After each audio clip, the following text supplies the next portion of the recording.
Halo Sobat Kimung, kembali lagi bersama Bang Jali di sini membahas Piala Dunia.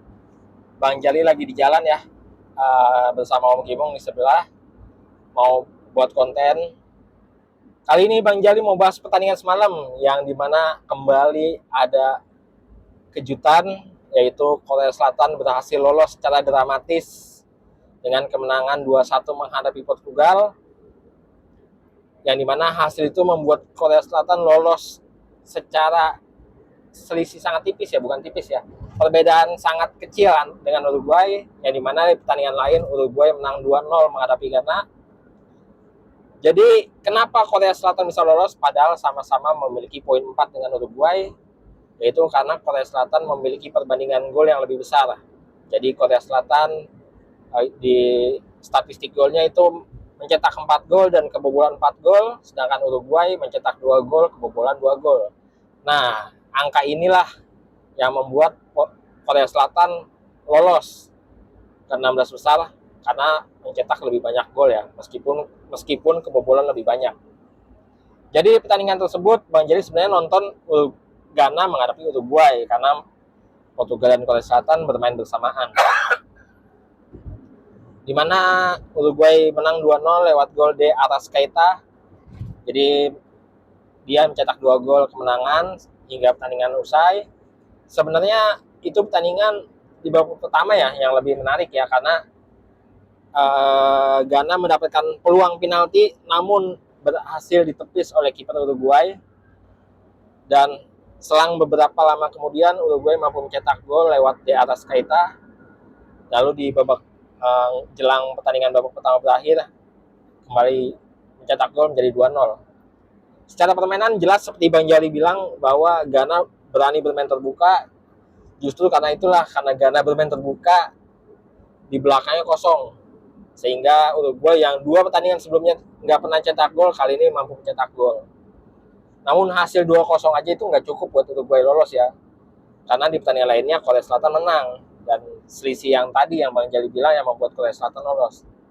Jadi 2 tim yang gugur di grup H adalah Uruguay dan Ghana, sedangkan yang lolos Portugal jadi juara grup H disusul Korea Selatan. Jadi 3 tim Asia ya.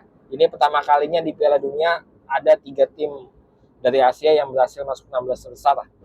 Setelah terakhir tahun 2002 yang dimana cuma 2, yaitu Jepang dan Korea Selatan yang berhasil lolos. Tapi kali ini ada 3, ada Korea Selatan, ada Jepang, dan juga ada Australia. Itu dari grup H. Lalu kita masuk ke pertandingan jam 2 pagi dini hari ya. Itu di grup G.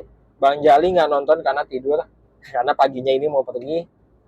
Tapi sempat lihat beberapa cuplikan pertandingannya.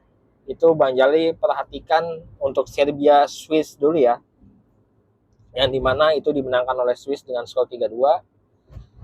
Secara serangan ya terlihat dari jumlah golnya itu banyak saling serang dari kedua tim, namun Swiss lebih unggul secara permainan dan berhasil memenangkan pertandingan 3-2. Sedangkan di pertandingan lain Kamerun menghadapi sebagian lapis 2 dari tim Brazil yang mencadangkan beberapa pemain pentingnya, terutama di lini belakang ya, mengistirahatkan Thiago Silva sama Marquinhos.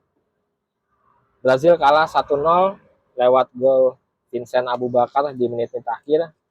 Tapi hasil tersebut tidak membuat Brazil turun peringkat. Jadi Brazil tetap di peringkat pertama dengan 6 poin. Disusul Swiss dengan 6 poin, namun kalah selisih gol ya menghadapi Brazil yang lebih baik punya selisih golnya.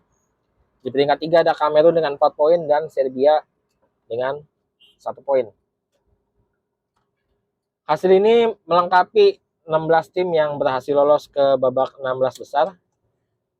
Jadi nanti malam langsung masuk babak 16 besar, di mana ada juara grup A yaitu Belanda menghadapi runner up grup B yaitu Amerika Serikat. Ini lagi masih di jalan tol dulu. Jadi nanti malam ada 2 pertandingan, Belanda menghadapi Amerika Serikat dan juga jam 2 paginya Argentina menghadapi Australia. Bang Jali mau bahas pertandingan antara Belanda dan Amerika Serikat. Dari 3 pertandingan, Belanda masih belum menemukan ritme permainan yang seperti pelatih Van Gaal inginkan. Jadi masih belum menemukan cara bermain yang menyerang, karena di lini tengahnya ini masih belum solid ya. Karena tiap pertandingan kemarin Van Gaal masih mengotak-ngatik siapa sih komposisi yang tepat di tengah, terutama untuk yang menemani Frenkie de Jong.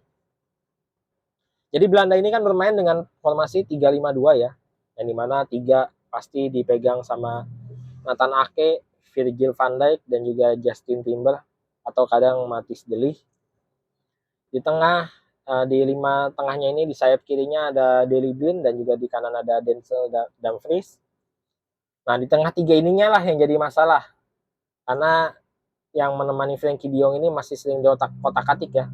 Kadang Davy Klaassen, kadang Koop Meiners, kadang Martin de Roon, kadang Gakpo juga ada di sana. Jadi karena perubahan-perubahan ini, Belanda masih belum optimal.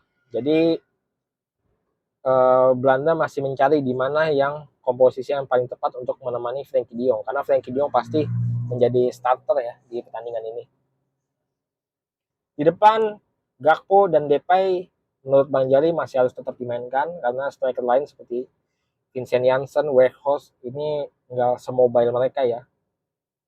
Jadi permasalahan Belanda adalah harus menemukan solusi gimana kreasi di lini tengah bisa mensuplai bola ke depan, terutama ke Gakpo dan Depay, itu supaya mereka mendapatkan peluang lebih banyak.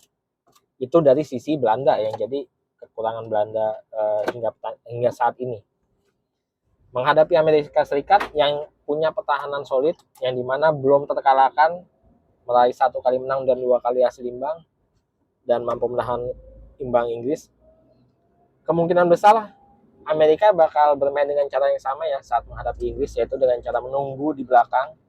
Karena Belanda ini kan jelas meskipun permainannya belum menemukan permainan terbaik, dia tetap ritme menyerang, sedangkan Amerika tetap dengan gaya menunggu serangan baliknya.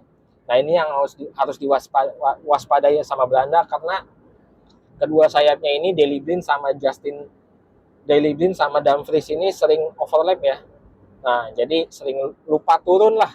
Ibaratnya kalau diserang balik itu sering lupa turun untuk membantu pertahanan. Nah, ini yang wajib diwaspadai, karena Amerika sendiri punya striker yang mumpuni kecepatannya, yaitu seperti Christian Pulisic dan juga Winston McKennie.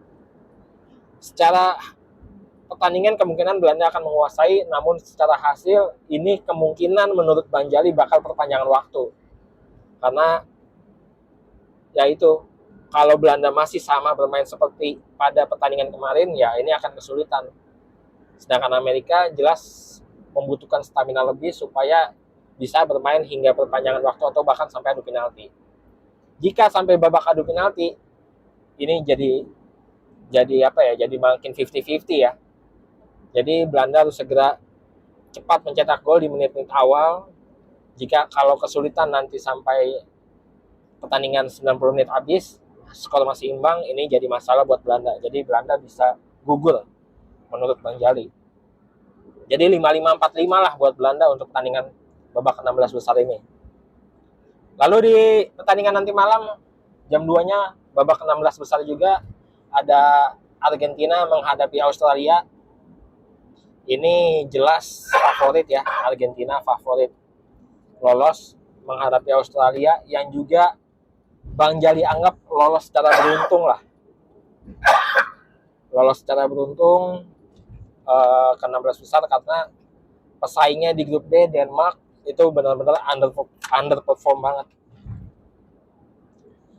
Australia itu saat menghadapi Denmark hanya punya 1 shot on target, artinya cuma 1 peluang, 1 gol. Udah, selebihnya di belakang menghadapi serangan Denmark. Menghadapi Argentina yang bermain benar-benar total menyerang, karena Polandia aja kemarin nggak dikasih shot loh waktu pertandingan ketiga. Jadi kemungkinan pertandingannya terjadi sama saat menghadapi Polandia ya. Argentina kembali mengurung, cuman Argentina ini kesulitan di apa ya, di depannya ya, di ujung tombaknya ya. posisi Lionel Messi ini kan sebenarnya udah bukan striker murni lagi, dia di belakang striker, trequartista lah sebutannya, penyerang lobang. Di depan ini Lautaro Martinez sama Julian Alvarez ini masih saling berebut ya. Jadi kalau menurut Bang Jali, pelatihnya Scaloni harusnya tempatin Julian Alvarez saja karena terbukti lebih efektif dibanding Lautaro Martinez. Jika itu yang terjadi, yaitu menurut Bang Jali peluangnya lebih besar. Cuman biasanya pelatih ini masih memainkan dua striker ya, Martinez sama Julian Alvarez, atau Martinez dengan Paulo Dybala. Sedangkan dari lini tengah, De Paul, McAllister udah solid lah dari permainan si Argentina ini. Nah, jadi permasalahan adalah Argentina ini kadang-kadang sering buntu lawan tim-tim kayak gini. Contoh lawan Arab Saudi aja kalah karena buntu dan mungkin frustasi ya, gagal berhasil mencetak gol. Begitupun saat menghadapi Polandia, meskipun menang cuman golnya itu masuk di babak kedua karena Messi aja gagal penalti saat menghadapi Polandia. Jadi yang paling penting adalah Argentina juga harus cepat-cepat cetak gol juga, karena ini kedua tim ini benar-benar timpang cara bermainnya, sama-sama yang satu nyerang satu bertahan. Nah ini tinggal adu fisik aja ya, siapa yang paling kuat. Karena kalau jika sampai babak adu penalti ya kembali lagi, nama adu penalti ya 50-50, seperti itu. Nah jika dari dua pertandingan ini, pemenangnya akan saling bertemu. Artinya jika Belanda menang dan Argentina menang, mereka akan bertemu di perempat final. Seperti itu. Jadi kedua pertandingan ini yang menang akan bertemu di perempat final. Itu Sobat Kimo. Jadi itu aja, karena hari ini cuma ada 2 pertandingan, nanti malam di babak 16 besar. Sekian dari Bang Jali, terima kasih sudah menonton. Jangan lupa share video Bang Jali kali ini. Klik tombol like jika suka, dan subscribe bagi yang belum subscribe. Dan jika sudah subscribe, nyalakan lonceng notifikasi video dari QM Talk Channel supaya Sobat Kimong dapat video-video terbaru dari QM Talk Channel. Terima kasih. Assalamualaikum warahmatullahi wabarakatuh.